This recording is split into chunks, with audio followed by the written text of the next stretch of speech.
할렐루야. 먼저 이 자리에 나오신 모든 분들, 주님께서 주신 은혜와 평강으로 날마다 그 삶 속에서 하나님께 영광 돌리는 그 찬양의 소리가 넘쳐날 수 있기를 주님의 이름으로 축복합니다. 제가 이 사역을 하면서 많지는 않지만 짧은 그 영상을 여러분에게 보여드리는 것이 나중에 말씀을 나눌 때 좀 도움이 될 것 같아서 잠깐 영상을 좀 나누도록 하겠습니다.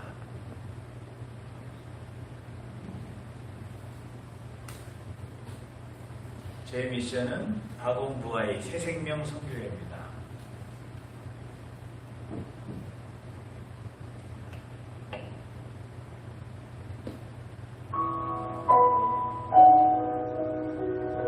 저희 첫 번째 교회는 불리암 교회입니다. 이제 두 번째 교회고요.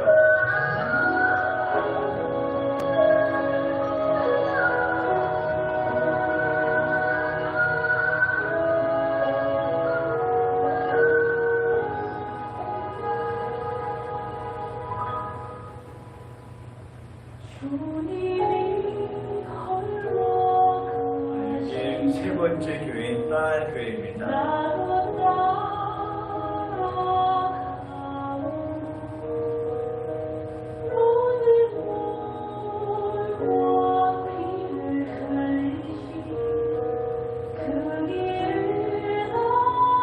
네 번째 교회인 빠따의 교회입니다.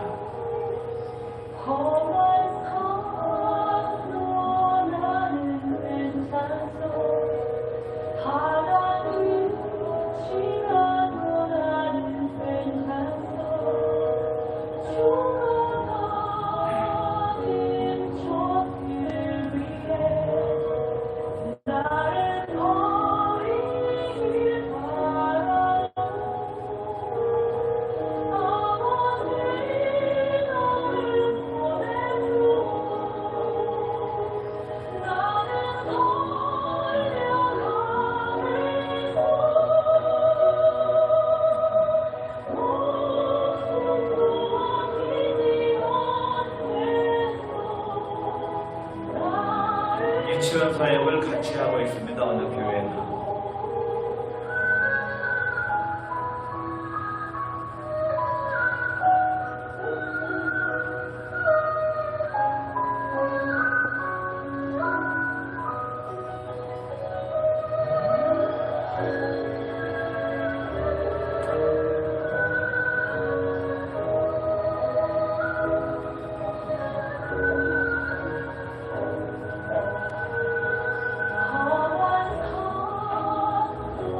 태권도 교육도 같이 하고 있는데 1년에 한 번씩 태권도 경연대회를 하고 있습니다.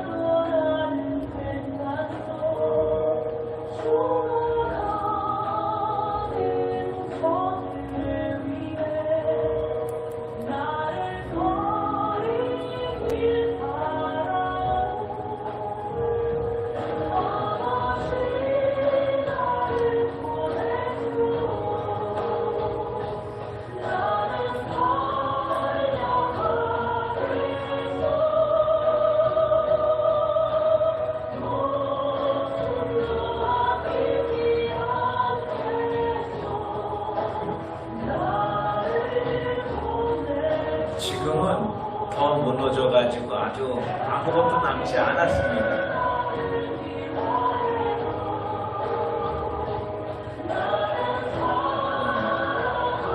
섬 안에 있던 주민들과 교우들이 사방으로 이렇게 퍼져서 이재민 수도승에 생활하고 있는 모습입니다.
먼저 말씀을 나누기 전에 진심으로 감사를 드리는 것은 이제까지 이러한 사역을 할 수 있도록 우리 세통교에서 끊임없이 도와주셨고 또 우리 영희 권사님 도와주셔서 여기까지 이룰 수 있었음을 고백을 합니다. 제 사역의 모토는 에베네셀이에요. 하나님께서 여기까지 우리를 도우셨다라고 하는 겁니다.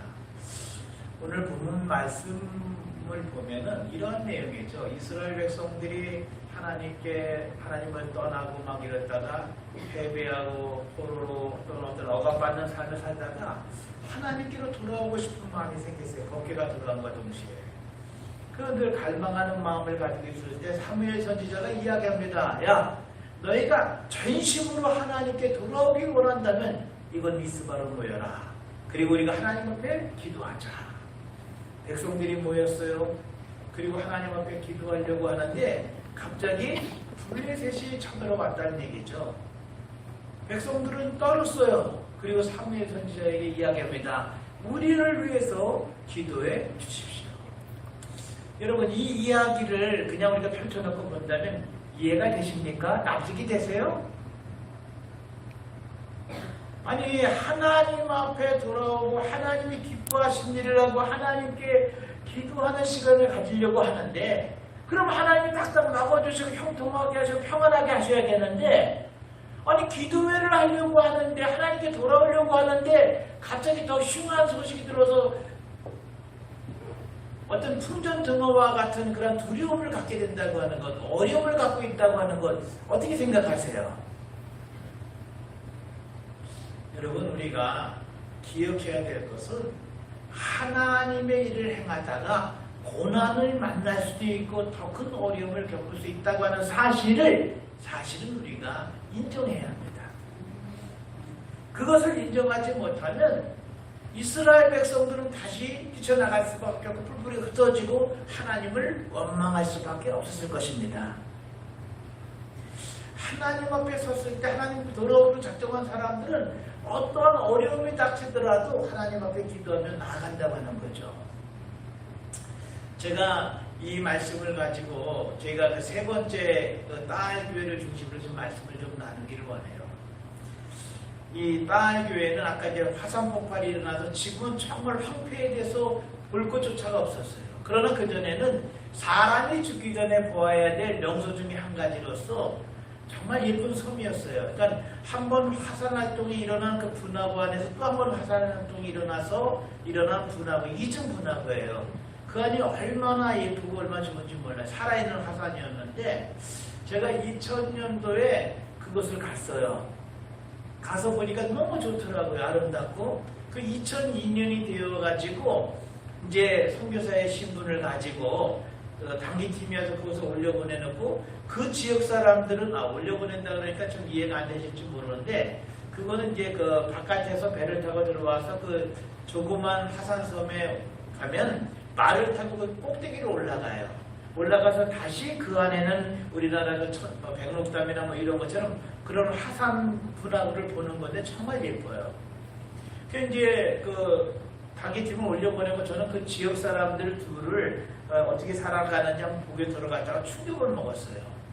아니 유명한 관광지고 사람이 죽기 전에 봐야 될 명소라고 했는데 그 지역 사람들은 너무나도 정말 비참한 거예요. 아이들이 말똥을 받고 지네 생활을 하면서 제대로 입지도 못하고 집은 그냥 판자만 몇 개 저기 뭐 이어가지고 집을 짓는 말 그대로 충격을 먹었죠. 그렇지만 제가 어떻게 뭘 할 수 있는 여건은 아무것도 없었어요. 왜냐하면은 뭐 그때 당시 선교 초창기도 하거니와 가지고 있는 부분이 없었으니까. 근데 매년 그곳을 가면서 어떤 마음을 가졌을까요? 야, 이것에 교회가 있었으면, 이것에 유치원이 있었으면 하는 마음을 가지고 갔겠죠. 7년을 그런 마음을 가지고 갔는데 2009년도에 어느 교회로부터 연락이 왔어요. 교회 10주년 기념으로 그것에 교회를 짓고 싶다. 그 따가이따의 섬 안에 교회를 짓고, 제가 먼저 연락한 것도 아니고 그것을 방문한 한 교회가 이야기를 하는 거죠. 2009년도에 그래서 정말 기쁜 마음을 가지고 교회를 쳤어요. 물론 이 세터교회도 교회를 지을 때만 어려움이 있었지만 그 화산섬 안에는 아무것도 없기 때문에 모든 자재를 바깥 밑에서 싣고 들어와야 돼. 어떤 크지 않는 그런 돛담배 비싼 배에다 싣고 들어가는데 조금이라도 더 치르려고 정말 이 물이 거의 배꼽에까지 찰 정도로 들어오고 밤에 작업을 할 때도 뭐 등이 없으니까 이 바깥으로 나올 때도 그 막 이 바람이 불 파도가 치는데도 랜턴 하나 의지하고 나오고 정말 어렵게 어렵게 교회를 지었어요. 그 교회를 지었으면서 제가 생각나는 게 있었습니다. 하나님께서는 우리가 마음의 소원만 가지고 있으면 그것을 잃지 않고 있으면 내 환경과 여건과 상관없이 그 소원을 이루어 주시다. 우리의 마음의 소원을 주시고 그것을 이루어 가시는 하나님이시다라고 하는 고백을 하게 됐습니다. 이따가 조금 더 이 부분 좀 나누기로 하죠. 이게 정말 저에게 쓰던 많은 것을 느끼게 해줬으니까요. 교회를 세우고 유치원을 이제 세우고 난 다음에 저희 미션은 항상 유치원을 열고 그 유치원 학생들과 부모들을 해서 성경 공부를 해서 6개월 정도 지난 다음에 교회를 세우는 그런 모습이에요. 그러니까 이제 한번 실험적으로 유치원을 해봐야 되지 않겠습니까? 유치원을 했는데 말 그대로 대박이 난 거예요. 죄송합니다. 이런 표현을 써서. 아니 18살짜리가 ABCD를 배우려고 들어왔으니까 얼마나 그들이 갈망했는지 얼마나 소원했는지 3개월 동안 정말 큰 은혜 가운데 맞추고 야 이제 본격적으로 하자. 그래서 필리핀은 그때 당시 6월 달에 계약을 시작했기 때문에 1년치를 학교품하고 가르쳤던 전사 2명하고 교사 2명을 들여보냈어요.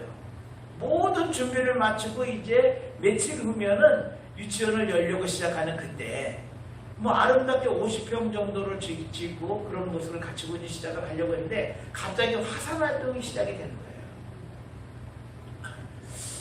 화산 활동이 시작이 되면서 그 정도가 심해지니까 정부에서 자꾸 시정부에서 나가라고 하는 거예요. 대피하라고. 여러분 한번 그때 제가 어떤 느낌일지 한번 생각해 보시겠습니까? 어떤 생각이 들어요? 아니 내가 지금 뭐 한 거지? 이게 하나님의 일을 한다고 했는데 하나님의 일을 한 게 맞는가? 아니 내가 원해서 그런 것도 아니고 하나님께서 은혜를 주셔서 주신 선물인데 왜 이런 고난을 겪어야 되는가? 아니 제대로 좀 해보고 뭐 몇 년이 그래서 몰라도 이제 막 시작하려고 하는데 왜 이런 어려움을 겪는가? 정말 힘들었어요. 아니, 분명히 하나님의 일을 했는데 왜 이런 일을 겪어야 되는가? 그리고는 한 달 반 동안을 지내는데 제가 물어봤어요. 제자들에게. 야, 정부에서 시청에서 나가라고 하는 너희들 어떻게 했으면 좋겠느냐? 그때 뭐라 그러냐면 목사님 우리가 하나님을 전하러 여기까지 왔는데 우리가 무섭다고 떠나버리면 도망간다면 아직도 피하지 못하고 저 사람들에게 하나님 뭐가 되겠어요? 와, 완전히 한 방 먹은 거죠. 진행을 하겠습니다. 그래, 무슨 일이 있어도 이것을 우선적으로 하고 너희 그 미션부터 우리가 지원을 하겠다. 한 달 반을 지났어요. 얼마나 힘들었겠습니까? 저는 할 수 있는 것이 아무것도 없었어요. 그렇다고 해서 원망과 불평하지 않았습니다. 그냥 단지 저희 그 나머지 교회에 있는 지역에서 그냥 묵상하면서 그 어려울 때를 지나고 그냥 복귀해서 그냥 힘을 썼을 뿐이죠. 한 달 반이 지났어요. 안정이 돼가지고 다시 들어갔습니다. 그랬더니 그 시 정부에서 다시 보기를 원하는 거예요. 안 간다 그랬어요. 별로 안 친하니까. 근데 그게 아니라 가보자고. 그래서 시청을 찾아갔는데 그 시청 관계자가 대소를 하고서 한 말이 있어요. 고맙습니다. 당신들이 우리가 하지 못한 일들을 했습니다. 그때 또 딱 맞은 거죠. 하나님이 이렇게 일하고 계셨구나. 만약 우리가 유치원을 다 짓고 하면서 시청에 가서 우리 BBMC 바공부회라고 하는 것은 바공은 새로운 부와 있는 생명이에요. 그래서 새생명 선교에서 유치원을 짓고 막 시에 가서 우리를 알아봐달라고 얘기했어도 콧방귀나 꼈을까요? 아니에요. 근데 그 한 방을 인해서 시에서 그 지역에서 아주 유명한 유치원이 되고 유명한 미션이 되어버린 거죠. 하나님께서 이런 일을 하고 계셨는데 이런 일을 하고 계셨는데 정말 우리의 생각과 다르더라고요. 욥기서 23장 8절로 10절에 보면 이런 말씀이 있어요. 8절부터 9절까지 내가 오른쪽을 찾아봐도 왼쪽을 찾아봐도 하나님을 볼 수가 없다. 하나님은 일하고 계시는 것 같은데 내가 만날 수가 없다. 안 계시는 것 같다. 그런데 그 밑에 어떤 고백이냐면 10절에 그러나 나의 가는 길을 그가 아시나니 그가 나를 단련하신 후에 내가 정금같이 나오리라. 우리가 고난을 당하고 어려움을 겪을 때 하나님이 안 계신 것 같고 앞이 캄캄한 것 같지만 하나님은 일하고 계신다라는 말입니다. 그대로 10년 동안을 잘 버텨왔습니다. 정말 많은 일들이 났어요. 그 10년 동안 그 많은 분들이 세례를 아까 그 호숫가에 세례를 받기도 하고 많은 역사가 일어났어요. 근데 지난 2020년 딱 10년 만에 다시 화산이 폭발을 하기 시작합니다. 뭐 화산 폭발돼가지고 뭐 아까 그 폐허가 된 장면 나왔지만 지금은 완전히 그것도 다 장기로 분화가 내려와서 그 활동이 내가 내려와가지고 아무것도 남아있질 않아요. 갑자기 이야기를 듣습니다. 화산 폭발돼가지고 뿔뿔이 흩어지고 이재민 세대 나와요. 그때 제가 무슨 생각을 할 수 있겠어요? 생각할 겨를이 없는 거예요. 어디로 갔대? 어디 있대? 성도들 소문하기 시작합니다. 왜냐하면은 시에서 군인 들어오기 싫어서 사람이 걔네들은 무조건 바깥으로 해가지고 실어가지고 막 사방에 뿌려놨으니까 30몇 군데가 넘는 이재민 수용소에다 막 갖다 집어넣고 그냥 막 뿌려놨으니까 사람만 참됐으니까 어디 있는지도 모르고 핸드폰을 뭐 충전하고 연락도 안 되지 않은 데서 그 다음부터는 그냥 저희 청년들하고 찾아다니게 바쁜 거죠. 찾아다니면서 그들이 필요한 것을 채우기 시작합니다. 그냥 지붕 있는 그곳에 시멘트 바닥 그곳에 있으니까 당장 먹을 거, 그 다음에 덮고 잘 거 모든 것을 해야 되니까 하루에도 수십 킬로를 오가면서 그들을 8군데 정도 흩어져 있는 성도들을 찾아가면서 그들을 위해서 일을 시작한 거예요. 뭐 원망할 시간도 불평할 시간도 없었습니다. 다만 어디 있대? 찾아가서 확인하고 같이 도와주고 그 일을 했던 거죠. 그 일을 하면서도 늘 마음에 생각나는 부분이 있었어요. 아, 하나님은 아신다고 했는데, 하나님이 일하신다고 했는데, 그냥 그 생각만 가지고 그냥 해왔던 거죠. 3개월 반 동안 화산 활동에 대해서 막 하고 있는데 이번에는 한 번 더 쓰나미가 몰려온 거예요. 코로나 사태, 여러분 잘 아시는 코로나 사태가 돼가지고 이건 뭐 어떻게 표현을 못하는 거죠. 이제는 거기 이재민 수용소에 있는 사람들뿐만 아니라 나머지 교회, 저희 그 세고 지역의 교회 주민들이 아무것도 못하니까 그들이 무엇인 그들에게 도움이 되고 먹고 살 것을 줘야 되니까 아무 생각할 겨를이 없었습니다. 그리고는 그들을 돕기 시작합니다. 뭐 제가 뭐 가진 것이 많았겠습니까? 그냥 부모주는 그 순간에 그들을 도울 뿐이었습니다. 그렇게 1년 반 정도 세월이 지나고 이제 조금 안정이 되었어요. 오늘 그 상황까지만 생각해 본다면 또 있었죠. 제가 몇 년 전에 구연하사가 한번 왔었는데 그 기간 동안에 너무 신경 쓰여 한 번 더 온 거예요. 말 그대로 고난이라기보다는 정말 세상 사람들이 볼 때는 가장 그러한 모습만 남아있는 거죠. 근데 지금 여러분 보시기에 제가 좀 얼굴이 많이 일그러져 보입니까? 정상적으로 돌아왔잖아요. 근데 그 부분을 말씀을 드리려고 해요. 우리가 고난당하는 그 순간에도 하나님이 안 계신 것 같고 아무도 없는 것 같은 상황이 느껴진다 할 때 그 순간에도 하나님은 우리를 아신다고 하는 거예요. 내가 당하고 있는 거나 내가 당하고 있는 고통, 그 어려움을 모르고 외면하시는 것이 아니라 알고 계신다고 하는 거예요. 오늘 이 말씀을 좀 위로를 나누고 싶네요. 이 시대가 얼마나 어렵고 힘듭니까? 또 우리가 일을 행하다 많은 어려움과 고통을 겪고 계신 분도 있을 텐데 그 상황을 하나님은 모르시는 것이 아니라 알고 계신다고 해요. 여러분 아시는 하나님을 믿으시기 바랍니다. 그리고 중요한 것은 그가 단련하시고 그가 일하고 계신다고 하는 거예요.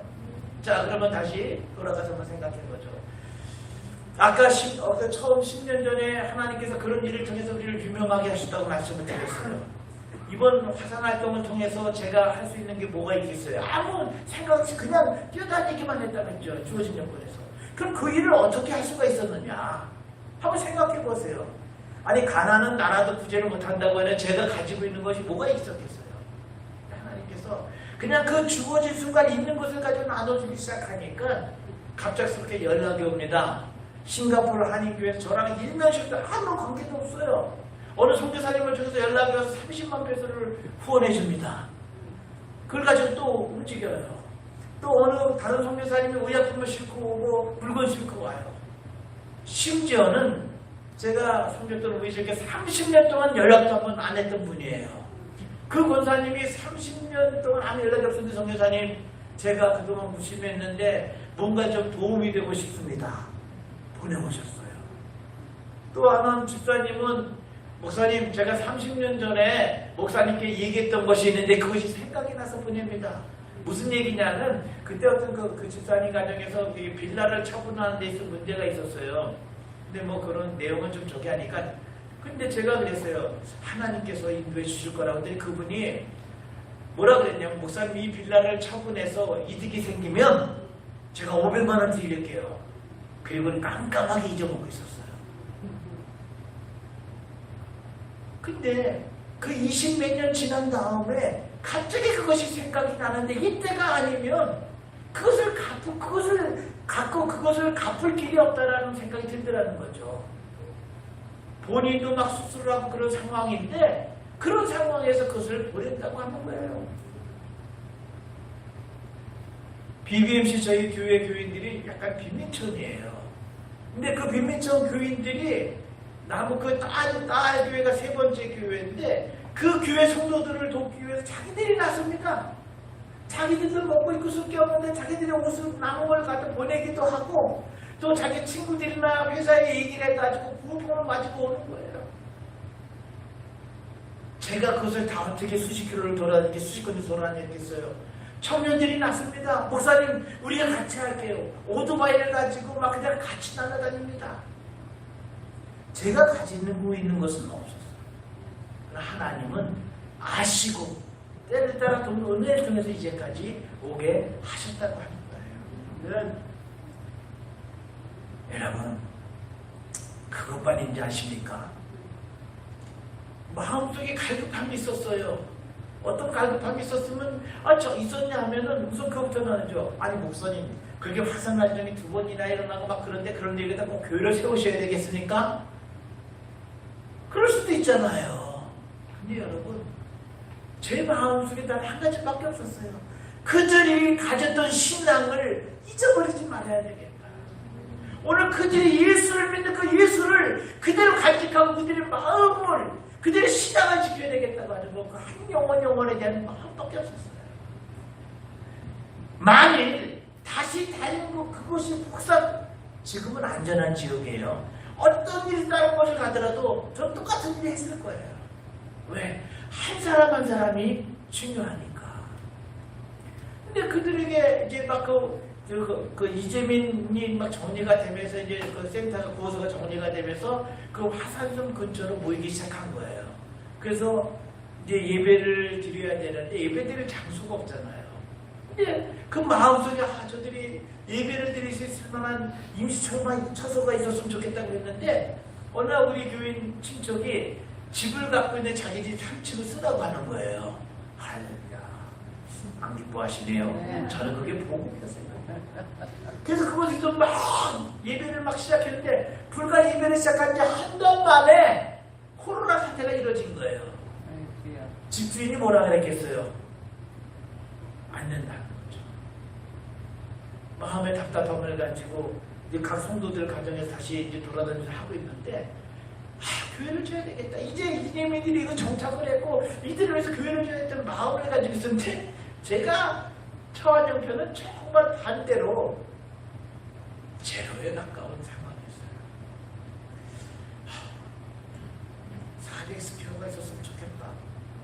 우리나라로 한 120평이 조금 넘는 그런 장소가 있었으면 좋겠는데, 왜냐하면 그 정도 교회를 져야지 아까 보신 것과 같이 그냥 조그만 교회 그 정도 터전이 되면 교회가 나중에 다른 목적점 뭐 닭장으로 변하건 그러지 않고 그 정도만 되면 교회들이 한 70여 명이 넘기 시작하면 교회가 부흥할 수 있는 기회가 되니까 늘 그래서 그런 생각을 가지고 이 교회를 짓는데 있었으면 좋겠다.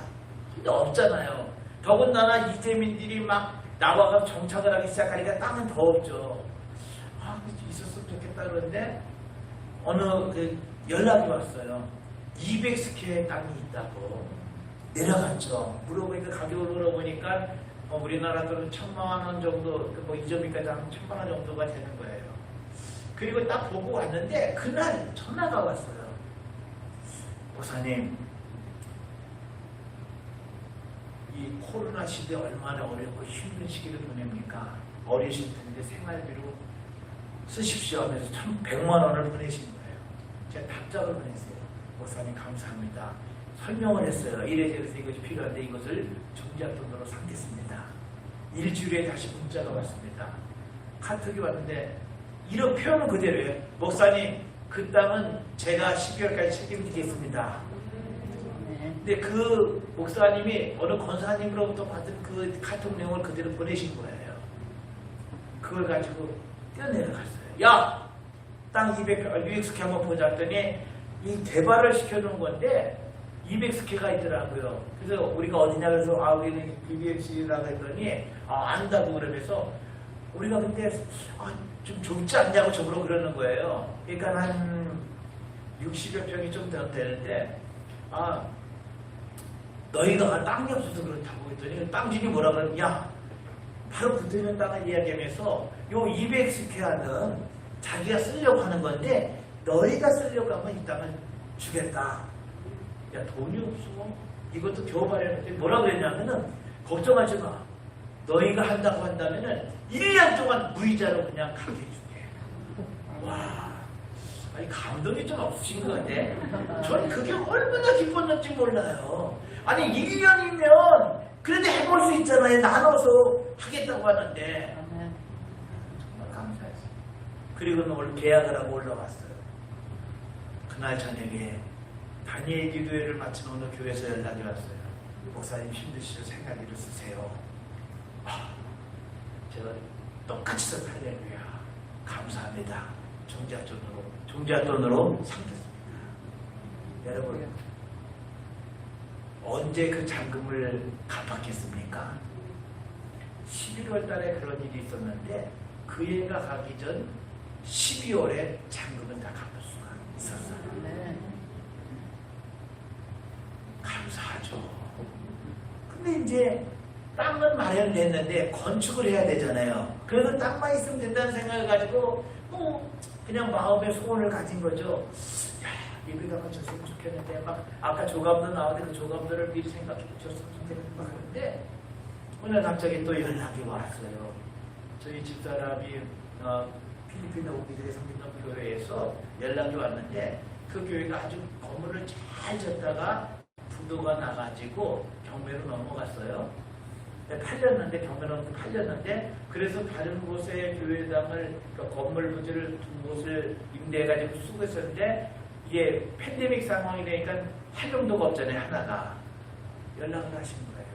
우리가 여차저차 한 것이 불필요해서 덜 써서 우선 필리핀에다가 이것을 통해서 교회를 지었으면 좋겠는데 해주시겠습니까? 근데 쭉 설명을 하시는 거예요. 자금을 만드는데 한 3년에 걸쳐서 총 얼마 들어가냐고 제가 예산을 말씀을 드렸더니 한 3년에 걸쳐서 얘기를 하시는 거예요.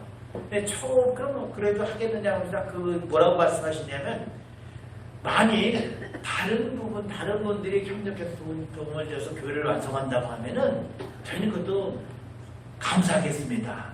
그러나 만일 그것이 안 되면 저희가 3년 안에 걸쳐서 그것을 짓도록 하겠습니다. 오케이 했죠. 그리고는 시작을 하려고 하는데 처음에 그 비용이나 3년 동안 생각을 해보니까 담밖에 쌓을 게 없다고 하는 거예요. 담을 먼저 사야 되는데 왜? 오랜 기간을 지나면 물건이 또 없어질 수도 있으니까 다음을 칠 계획을 해서 계획을 1차, 2차, 3차 지어갖고 생각을 진행하는데 자꾸 마음에 걸리는 게 있는 거예요. 야, 우리가 예배를 드릴 예배당을 짓기를 했지 당 쌓이려고 이런 건가? 그렇잖아요.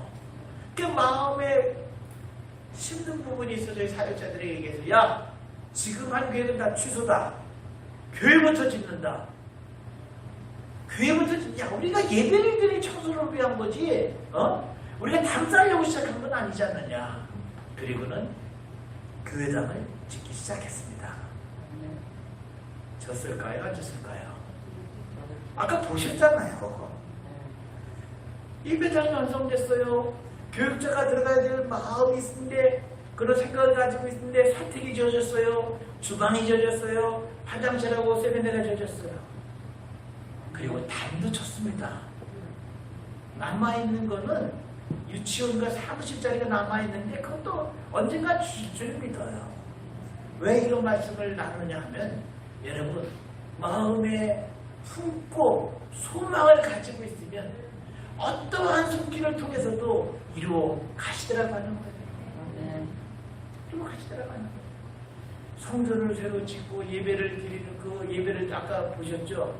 예배를 드렸을 때 제 마음이 얼마나 기뻤는지 몰라요. 제가 돌이켜보니까 아무것도 없었는데 그때마다 필요한 것을 이끌어 가져더라고요. 여러분 이것을 나누고 싶어요. 아까도 나눴지만 여러분이 하나님의 나라의 비전을, 나라에 대한 비전을 가지고 있습니까? 이 세트교회에 대한 아름다운 비전이 있으십니까? 근데 내가 처한 모습, 내가 처한 풍경이 정말 어이가 없습니까? 그렇다 할지라도 마음에 품고 계십시오. 그 마음의 소원을 주시는 하나님께서 이루어 가실 줄을 믿습니다. 여러분이 이것에 대해서 품을 수 있는 꿈이 얼마나 많습니까? 20여 년 동안 해오신 하나님, 그보다 더 오랫동안 역사를 해오신 하나님, 앞으로도 해나가실 줄 믿어요. 중요한 것은 꿈을 가지고 비전을 가지고 행하는 것이 중요한 것이지 포기하는 게 어떤 그러니까 내 형편이 중요한 게 아니라고 하는 것을 아는 것이고 간절한 마음의 소원을 가지고 행하시면 그 꿈을 이루어 주실 줄을 믿습니다. 에베네셀 한 가지 더 말씀을 드립니다. 이스라엘 백성들이 나가서 거기에 말씀을 보면 하나님께서 사무엘의 기도를 들으시고 우레를 말하셨다 그랬어요. 블레셋 사람들을 혼란케 하셨다 했습니다. 근데 거기서 하나님께서 완전히 멸망시키셨더라 그랬으면 얼마나 그냥 심플해요. 근데 그 다음에 구절이 나와요. 이에 이스라엘 백성들이 나가서 싸워서 길갈 아래까지 쳐서 이겼더라. 그리고 사무엘이 그것을 기념해서 기념비를 세웠다라 그랬어요. 하나님께서는 일을 하실 때 그 서 있는 그 현장에 있는 사람들을 통해서 일을 하신다고 하는 거예요. 만약 하나님께서 완전한 역사를 이루셨다고 한다면 이스라엘 백성들에게 에베네셀의 그 강력이 있겠어요? 아니 반대로 이스라엘 백성들이 온전한 힘을 가지고 마치 그 기도원 300명의 용사를 하나님께서 만드실 때 좀 수많은 사람들이 나가서 싸워서 이겼다면 그 강력이 있겠습니까? 없어요. 중요한 것은 하나님께서는 현장에 서 있는 사람들을 통해서 일하신다는 거죠. 제가 아까 말씀을 드렸지만 화산 폭발이 일어났어요. 제가 많은 생각을 가졌겠죠. 포기하고 떠났다면 그 은혜가 있었겠습니까? 그 다음에 막 코로나 사태가 일어납니다. 그리고 교인들을 위해서 막 신경을 쓰겠나. 그것을 떠날 수가 없어요. 많은 선교사들 그것을 떠나고 막 위험하다고 막 그러는데 또 저희 형님도 왜 안 들어오냐고 막 그러기도 하고 막 그러는데 떠날 수가 없는 거예요. 왜? 그 사람들은 어떻게 하니? 묵묵히 그 자리에 지키고 있었어요. 그리고는 허락이 되는 부분에서 일을 하기 시작합니다. 그냥 있는 거예요. 자, 아까 제가 말씀드렸죠. 제 건강 하나님께서요. 옆에 오는 선교사님을 통해서 치료를 받게 하시는데 그분이 매일 와서 이걸 막 발사도 해주시고 뭐 부항도 쏘시고 그런 거예요. 거의 1년 가까이 그런 일을 행하셨습니다. 제 얼굴이 돌아왔잖아요. 그렇죠? 재정적인 것 허락하셨어요. 또 차가 이상한 고장을 일으킵니다. 정해진 시간만 되면 시동이 꺼지는 거야. 2009년 렌스타렉스가 막 꺼져가지고 막 운행을 하다가도 꺼지기도 하고 막 도와야 되는데, 근데 그래도 끝까지 나갔어요. 아직도 잘 달리고 있어요. 제가 가진 것도 없었지만 그래도 지금 교인들과 더욱더 가까운 은혜를 나눈 거예요. 그 자리에 제가 만약에 피해 있었다면, 그냥 도망갔다면 어떻게 됐을까요? 저는 그 에베네셀의 기쁨을 다시 한번 더 누릴 수가 없었을 거예요. 그렇죠? 나누고 싶은 것은 여러분, 하나님의 일을 행하다가 어려움을 겪을 수 있고 교회 앞에서 충성하다가 힘든 일을 만나실 수도 있을 거예요. 근데 중요한 것은 하나님이 아시고 일하신다고 하는 거죠. 눈앞에 보이고 캄캄해 아무것도 없는 것 같아요. 그래도 여전히 하나님은 여러분 저와 여러분 곁에 계시고 알고 계시고 일하고 계신다고 하는 것을 잊지 마시기 바랍니다. 그 현장에 있는 사람만이 나중에 하나님께서 주신 복을, 하나님이 주신 은혜를 고백할 수 있는 거예요. 세태교회 모든 성도들이 바로 그런 고백을 할 수 있는 은혜가 있기를 축복합니다. 저는 그 하나님 지금 나누고 있잖아요. 여러분이 나중에 그 은혜를 나누지 못한 사람들에게 나눌 수 있는 은혜가 있기를 원합니다. 마지막으로 나누고 싶습니다. 에벤네셀을 원하신다고 한다면 사무엘의 고백을 기억하시길 바랍니다. 사무엘이 미스바와 센 사이에 단을 세우고 이렇게 얘기를 하면 에벤네셀, 하나님이 여기까지 우리를 도우셨다. 중요한 게 뭐죠? 하나님이 도우셨다고 하는 거예요. 그 이야기는 하나님이 하신 것을 인정하고 하나님이 하신 것을 기억한다고 하는 겁니다. 이스라엘 백성이 나가서 싸워서 이게 아니잖아요. 하나님의 은혜를 체험하고 우리가 하나님의 은혜를 체험 어떤 일을 이루었을 때, 큰 목적을 이루었을 때나 어떤 결과를 체험했을 때 이렇게 될 게 있어요. 하나님이 하셨다라고 하는 거죠. 우리가 일을 하다 보면 두 가지 의식을 가질 수가 있습니다. 하나는 은혜 의식을 가질 수가 있어요. 아, 하나님이 하셨어요. 그 하나님이 하셨다고 하는 고백과 함께 내가 어떤 생각을 가져 겸손하게 물러서고 하나님을 의지하는 믿음을 가지게 되죠. 근데 반대로 공로의식을 가지게 될 수가 있습니다. 야, 그래도 우리가 수고해서 이런 일들을 행했어 라고 하는 생각을 가질 수가 있습니다. 대표적인 인물이 각각 하나 있는데, 우선 그 공로의식을 했던 사람 중에 대표의식이 누구냐면, 대표자가 누구냐면 사울왕이에요. 사울왕이 처음에 왕이 돼서 수주보하고 막 그러다 하나님께서 세우셔서 기름 부으시고 승리하게 하시대요. 어떤 승리를 해서 이스라엘 백성들을 구원하게 했어요. 얼마나 그때 기뻤겠습니까? 근데 이런 사울왕이 마음에 공로의식을 가질 때가 있었어요. 시작할 때가 있었어요. 이게 뭐냐면은, 대표적인 예가 블레셋이 쳐들어왔을 때 그 골리앗 앞에 두려워하면서 다윗이 나가서 이겼잖아요. 여인들이 환호를 합니다. 야, 사울이 죽인 자는 천천인데 다윗이 죽인 자는 만만이야. 그 마음에 어떤 생각이 들었어요? 시기하기 시작하잖아요. 아니, 감히 내가 왕인데 이런 비교식도 하면서 시기와 어떤 그런 것이 막 생기기 시작하면서 그 마음에 원망과 불평이 있고, 때로는 자기가 했던 일이 더 앞서기 때문에 자기가 우선이 자기 행하는 것이 바른 것 같은 거예요. 그래서 하나님께서 모든 탈취물을 다 없애라 했는데도 남겨두기도 하고 자기가 제사를 지내기도 하고, 결국 그 삶이 어떻게 돼? 또 그런 자기 백성들을 구원한 다윗을 갖다가 죽이려고 마음먹기 시작하잖아요. 결국 그런 공로의식 때문에 그는 결국에 어떻게 되냐면 하나님이 버린 사람이 된다고 하는 거예요. 반면에 은혜의식을 가진 사람의 대표적인 주자가 누구냐면은 바울이에요. 바울. 똑같은 사울이었지만 바울이에요. 바울은 늘 고백을 합니다. 그렇게 수없이 많은 일을 이루었음에도 불구하고 어떤 고백을 하냐면, 나의 가진 것은 하나님의 은혜다.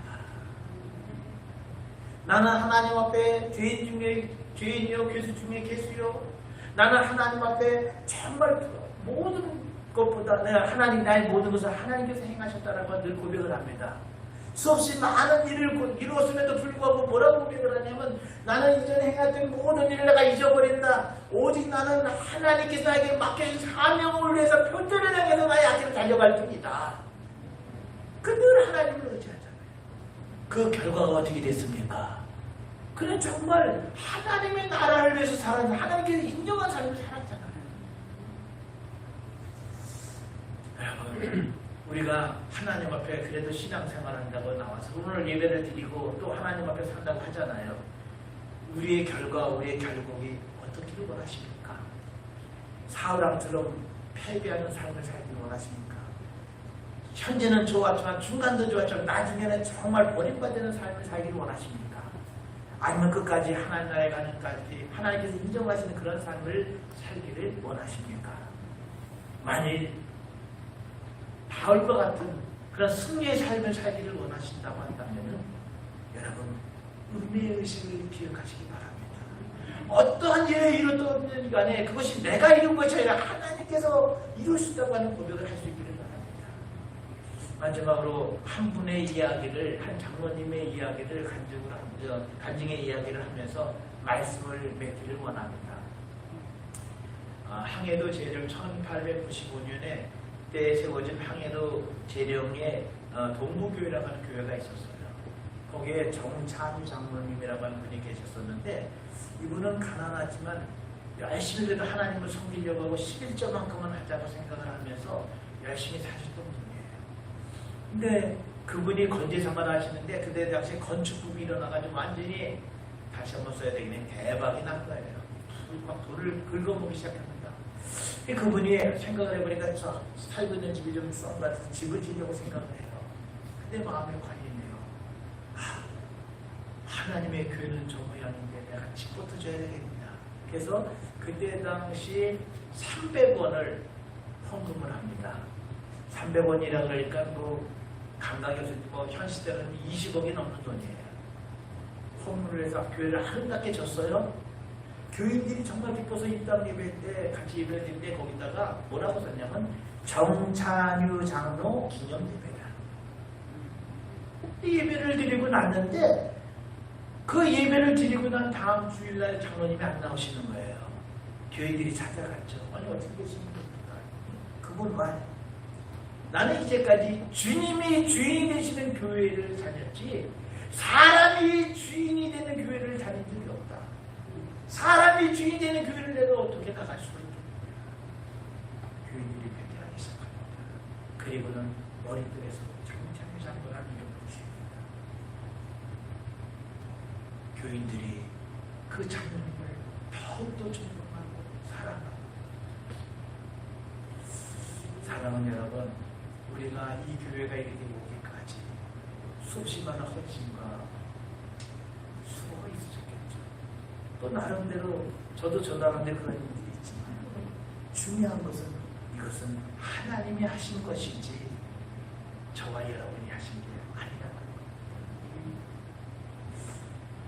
이제까지 성공적인 삶을 살았으면 앞으로도 저는 성공적인 삶을 살기 원해요. 하나님께서 인정하시는 삶을 살기 원해요. 그러기 위해서 늘 기억을 하려고 합니다. 하나님이 여기까지 도우셨다. 오늘 이 고백을 일평생 같이 나눌 수 있었으면 좋겠네요. 하나님 주님의 나라에 가는 그 순간까지 에베네셀 서로 고백할 수 있는 우리 센터교회 성도들이 되었으면 좋겠습니다. 오늘 기도하겠습니다.